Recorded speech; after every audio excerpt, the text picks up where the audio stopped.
Cindy and Marilyn. All right. So I mentioned that my election predictions were correct. They were spot on. You know what I said? Truth is, I don't remember if I think I said it to you several times in different classes, that on November the 4th, we're going to wake up, we're going to daven, we're going to pray to God. That's what we did. I had a beautiful minyan today. Very focused davening. Prayers were amazing. We're going to learn Tanya. That's what we're doing right now. Even ate breakfast. And it all happened and is happening. The world isn't upside down. Well, it is upside down. I mean, maybe the elections made it more upside down. I don't know.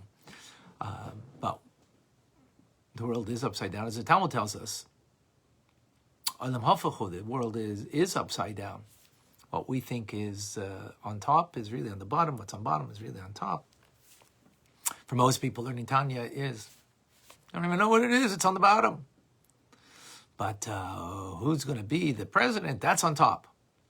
Not the truth. The world is upside down. Learning Tanya, doing mitzvahs, changing the world for good. One mitzvah at a time. That's real. Now, that being said, I enjoy history and politics personally. But that's not what's truly real. What we're doing right now is truly real. Real because we sense it even in our very soul, how real this is. Learning and growing from that learning, becoming better people, better human beings, better Jews, for those who are Jews, and growing in that respect. And everything else, as I tell the story, well, cute anecdote that's told, in a small village, there was an impending flood coming. So people came to their minister, the non-Jews came to their minister, well, what should we do? Well, of course, we got to pray. God runs the world, so we got to pray. And so they pray. And the Yiddelach, the Jews, came to the rabbi, said, Rabbi, well, what are we going to do? Impending flood, lots of water. He says, I guess we're going to have to learn to swim. Right? In other words, yeah, it's all coming, whatever it is. The floodgates open, and now it's just a question of learning to swim. Now you might have to learn to swim upstream, maybe not downstream. Maybe you're going to have to learn to go to the right or maybe to the left, in the swim. But whatever it is, we're swimming. We're going against the tide, maybe, in the sense that, millions of people are glued to the results, and only, some people are glued to learning Torah. So we still have an uphill battle, but we're moving forward. So those are my election results. I hope they're the same results as yours, that good is still good, and better is even better. And the mitzvah is a connection to God Almighty, and that we all have our unique imprint that God has created us with, that we need to make that imprint in this world and change the world for good. One mitzvah at a time. All right.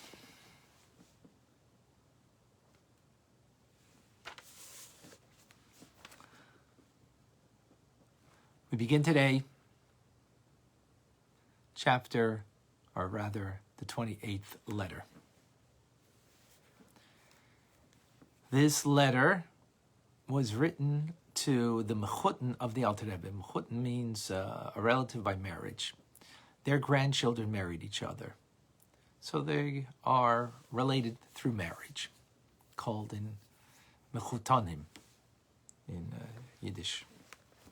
So it's written to Rab Levi Yitzchak of Barditchev, famous individual. I'm sure many of you have heard of him before. And unfortunately, his son passed away, Meir, and he's writing a letter of condolence. So this is, of course, the connection to the previous letter, which is also a letter of condolence to the followers of Reb Mendel Haradoker, who lived in the Holy Land of Israel, and to his followers there. And this is to his Mechutin, this letter 28, to his Mechutin Reb Levi Yitzchak, on the passing of his dear son, Meir. May his soul rest in Eden. So the Alter Rebbe begins the letter with a question from the Talmud. Why was the passage concerning the passing of Miriam, who was the older sister of Moshe Rabbeinu, of Moses, why is that passage concerning her passing adjoined to the passage concerning the law of the red heifer? Now, for those who are not familiar with the law of the red heifer, when someone comes in contact with death, meaning these are laws of laws of purity. Laws of purity, meaning you come in contact with the opposite of purity, which is death, and you need to become purified in order that you can do certain services in the Holy Temple. If you're a Kohen or a Levi, or if you're in Israel, then you have to bring an offering, or whatever the case may be, various things that you need to do in a state of purity, of holiness. And then coming in contact with death is the opposite. So you go through a process called the waters that are sprinkled on the person from a red heifer, with other things that are involved that we'll get to shortly. So the Talmud asks, why are these two laws, or these, the story of Miriam's passing and the law of the red heifer, adjoined next to each other? Everything in Torah is precise. Order of things are precise. Torah is not necessarily in a chronological order, not at all. Many things are not chronological, but they are juxtaposed for a purpose. So the Talmud is asking the question. So the answer the Talmud tells us is to teach us that just as the red heifer affects atonement for the individual who became impure, now they become purified, they become atoned, so does the passing of the righteous. When a righteous person, as Miriam, she was righteous, she passed away, she affects atonement. And likewise, all righteous people, when they pass away, affect atonement. In the previous letter, we spoke about when righteous people pass away, their students, their disciples, their followers, their people who are connected to them, and the more deeply they are connected to them, the more that righteous person, after their passing, will be affected by them. Here we're talking about another kind of an effect, an atonement that's brought, and not here speaking an atonement that's brought to followers, but a general statement about atonement, which we'll get into more details, not fully today. So that's what the Talmud says. Red heifer is also about death and becoming purified and atoned. So that teaches us that passing of righteous also brings an atonement for that generation, for those people in that time. And again, not necessarily, as we will see, not in today's class, but later, to those who are just followers. It's a whole generation. So Alter Rebbe questions this statement in the Talmud. We need to understand this. We're talking about atonement that is achieved through the passing of a righteous person. Well, wouldn't it be more fitting then to juxtapose her passing with atonement that's brought on the altar? Because on the altar is the concept of atonement for a person when they do an inadvertent sin and they need to be atoned for that sin. They bring an offering on the altar. And that offering is in their stead. You bring an animal because of the animal soul that did the, reflecting the animal soul that engaged in an inadvertent sin. only an inadvertent sin, and we'll see more about that in forthcoming classes. And it affects atonement. That's called atonement. The red heifer primarily is not an atonement. It's primarily a cleansing. It's a cleansing. Torah also calls it an atonement. But primarily it's not. And it's not done on the altar. The red heifer is brought outside of the encampment, the three levels of encampment, and there it's, the whole process is done.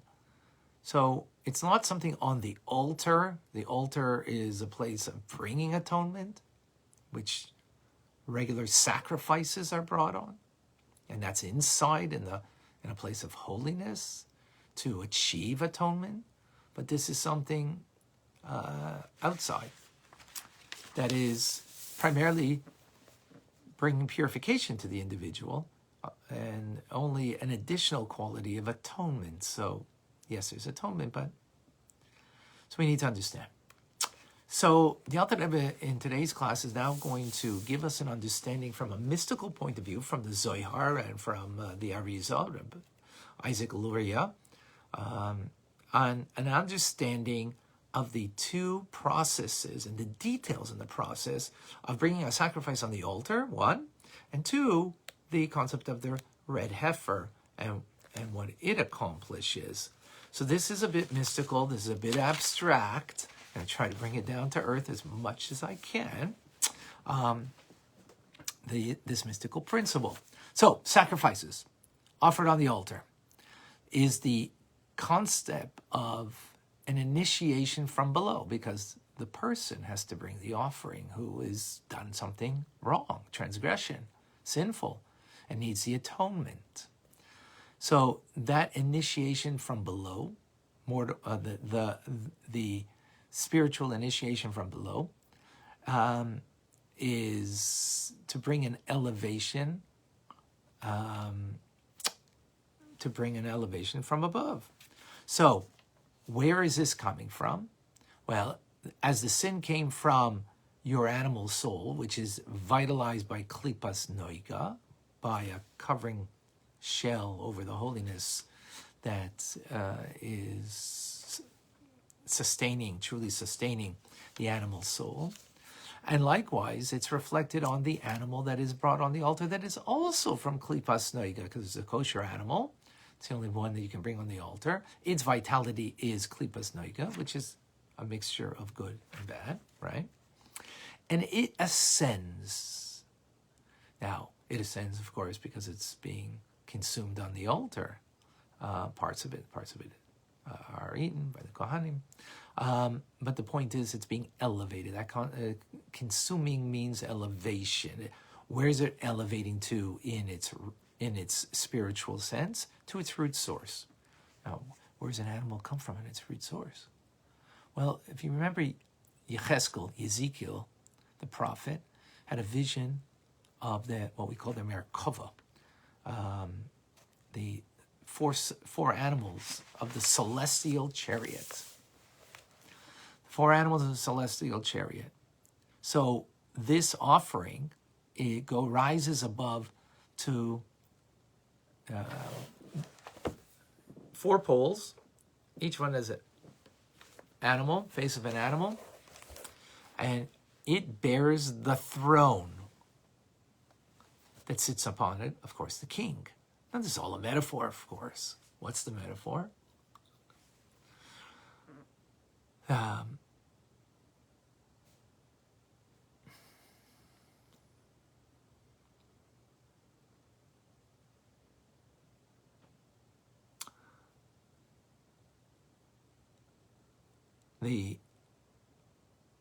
It's creating a union.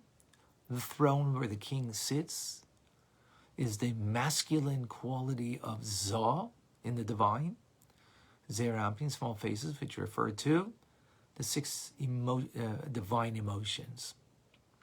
Masculine quality that is held up by the 4 poles of the throne, which the animals are the face that hold it up. and that is Malchus. And there's a union that's created, bearing that throne. And it elicits, therefore, through this act from above, to descend below the level of divinity, again called the man on the throne, which is king, which is the six divine emotions.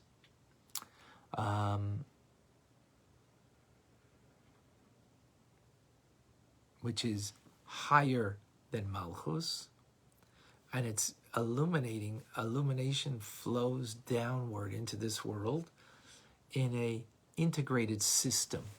Integrated means that it is going through the order of chain, which is Seder Hishtalshelus, and therefore it becomes vested. The chain, like one chain is linked to another, so it comes down the flow of divine light in a limited form, because it's going through the order of and progression of an orderly fashioned world that God creates, and it becomes ingested, just as the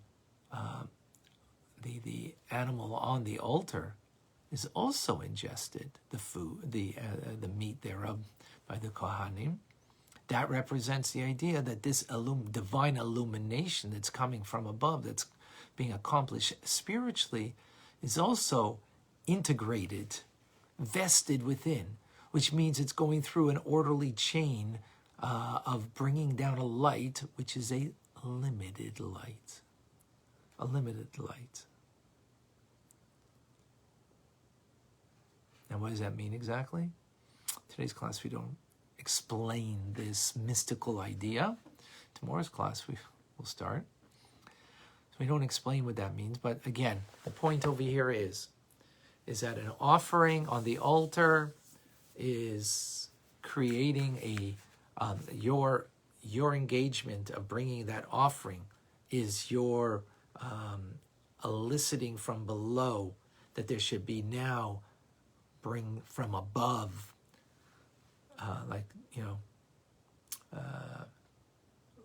mist goes up and rain comes down, right? This reciprocal kind of effect that your effort, your spiritual effort of bringing the offering now elicits from above an illumination. What kind? A limited form of illumination that it's ingested, vested from within, just as the altar, the meat thereof of the offering is also ingested and digested, hopefully, meaning it's integrated. And therefore that divine light that's drawn down is a limited one. And what does that mean, limited? Can't tell you everything today because that'll be in tomorrow's class. What is that? What does that mean? But that's a mystical idea. Now, what's a mystical idea of the red heifer? The para aduma.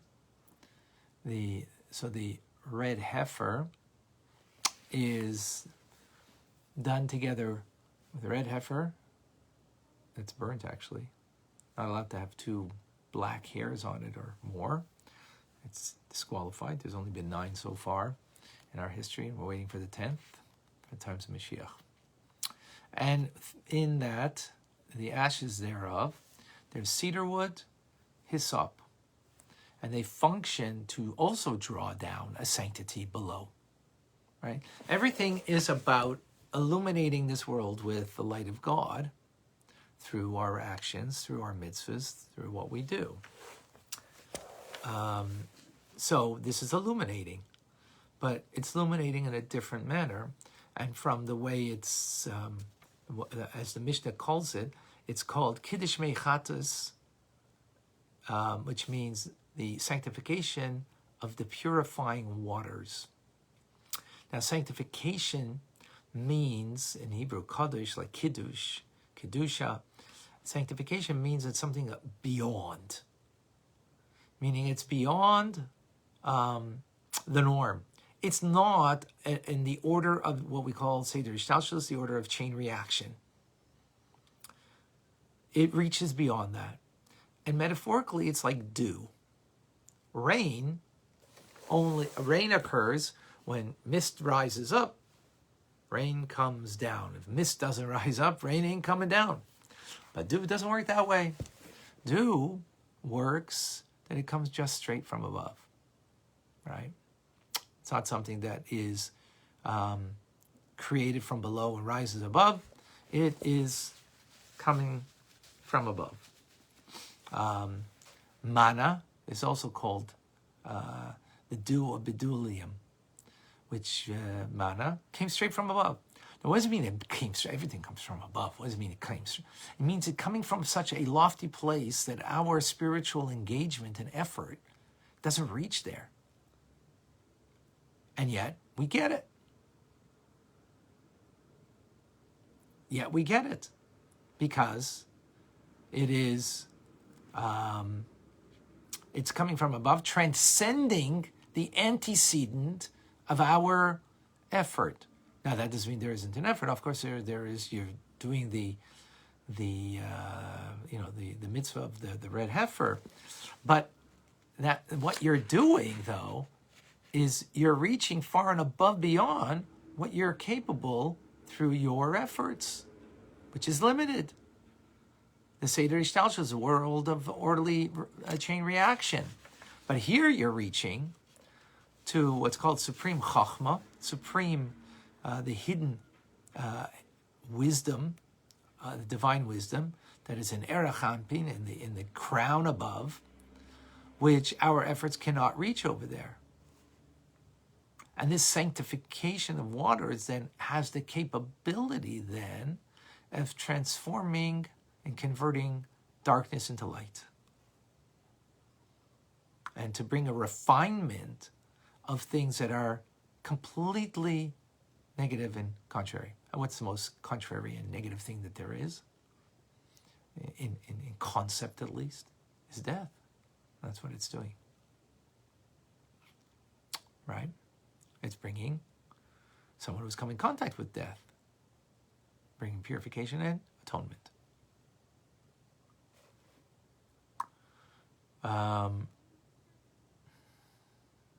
So this, and how is it able to do it? Because it's able to transcend the notion of, sunrise, sunset, good and bad, dark and light. So it's, and being able that it's reaching a place that it transcends it, so therefore it's able to transform it. That's what the purifying waters of the red heifer have the capacity and capability of doing. Now, what does that mean in actuality? Tomorrow's class. I don't do this just to keep you, engaged, but that's today's teachings. That's today's teachings. All right, today. I hope that was clear, folks.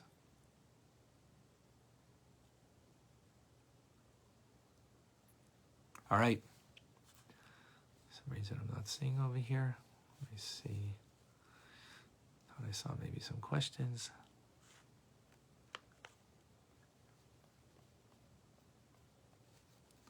Or some comments. Give me a moment.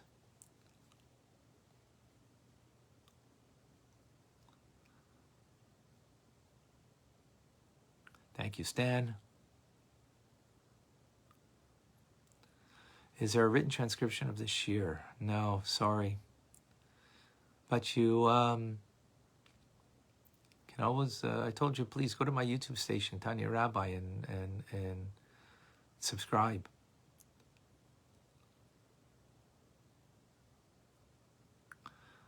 Okay. Why is there rain? Because we needed to sustain life. That's, by the way, the concept of prayer also.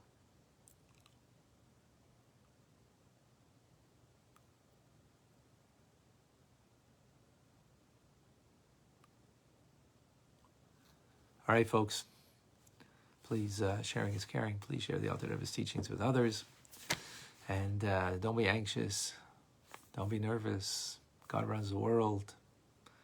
And we woke up today, thank God, and continue our mission of illuminating the world through Torah mitzvahs, through the Tanya teachings. So please continue to help that in your way, in the ways of the Rebbe. I'm Rabbi Ronnie Fine, coming to you from Chabad Zuch and Kadesh in Montreal, Canada, where it's a privilege and a pleasure to share with you the Tanya. Have a great day.